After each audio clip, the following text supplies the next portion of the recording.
မင်္ဂလာပါရှင် Grade 11 Chapter 5 5.4.1 Adaptation မှာအဆက်ဖြစ်ပါတယ်ရှင် Some physiological adaptations are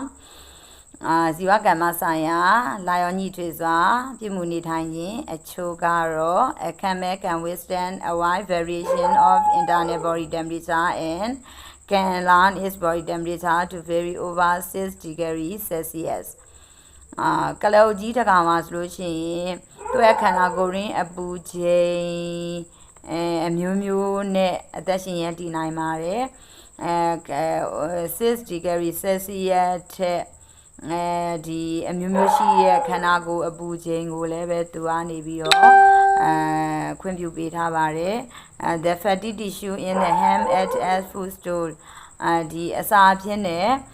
ဘိုးထဲမှာရှိတဲ့ fatty tissues တွေကိုအစာဖြစ်နေတူလောင်ထားပါတယ် as the fat is broken down to release energy during cellular respiration ဆိုင်းထုတ်လုပ်ခြင်းဖြစ်စဉ်အတွင်းမှာဆိုလို့ရှိရင်ဒီ fat လို့ခေါ်တဲ့အဆီတွေသူဖြိုခွဲပြီးတော့ energy တွေဖြစ်နေထုတ်လုပ်ပေးပါတယ် water is produced by byproduct ရေကိုလည်းပဲဘေးရွက်ပစ္စည်းတစ်ခုအနေနဲ့ထုတ်လုပ်ပေးပါတယ် this water provides survival of camel without drinking water for a long period ဒီရေအားဆိုလို့ရှိရင်လည်းပဲဒီအချိန်ကာလတော်တော်ကြာရေမတောက်ဘဲနဲ့ကံမယ်ကြီးအသက်ရှင်ရပ်တည်ဖို့အတွက်ထောက်ပံ့ပေးပါတယ် the kidney minimize the production of urine ကြောက်ကက်ထဲမှာရှိတဲ့ဒီစီးတွေထုတ်လုပ်မှုကိုလည်းပဲ minimize လျော့နည်းစေပါတယ်some behavioral adaptation အပြစ်မှုဆိုင်ရာလာရောက်ညှိစွာပြစ်မှုနေထိုင်ခြင်းတချို့ကတော့ဒီကံမယ်တွေက sit down ထိုင်လိုက်တယ် early in the morning before the ground went at ဒီ ground went at မြေကြီးမပူနွေးမိမှာဆိုလို့ရှိရင်မနေ့ပိုင်းမှာထိုင်လိုက်တဲ့အခါမှာ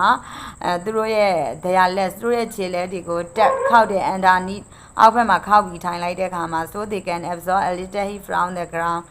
မြေကြီးကနေပြီးတော့အပူပမာဏအနည်းငယ်ကိုစုပ်ယူနိုင်ပါတယ် gross camel အုပ်စုတွေဆိုလို့ရှိရင် may line down together အတူတကွလဲလျောင်းနေထိုင်ပါတယ် so that minimizing the amount of surface of each camel is exposed to sun ဒါကြောင့်မလို့ camel တစ်ကောင်ချင်းစီရဲ့ကိုထိတွေ့တဲ့နေအောင်ထိတွေ့မှုအားလည်းပဲလျော့နည်းစေပါတယ် as they are browsers they can eat a wide range of vegetation in desert well carnivore habit is impossible သူကဆိုလို့ရှိရင်တက်ကန်နေရာထဲမှာဆိုလို့ရှိရင်ဒီ vegetable လို့ခေါ်တဲ့အသီးရွက်တွေကိုအမျိုးမျိုးကိုစားပြီးတော့နေထိုင်တယ်ဒါပေမဲ့သူကဆိုလို့ရှိရင် carnivore ဆိုတဲ့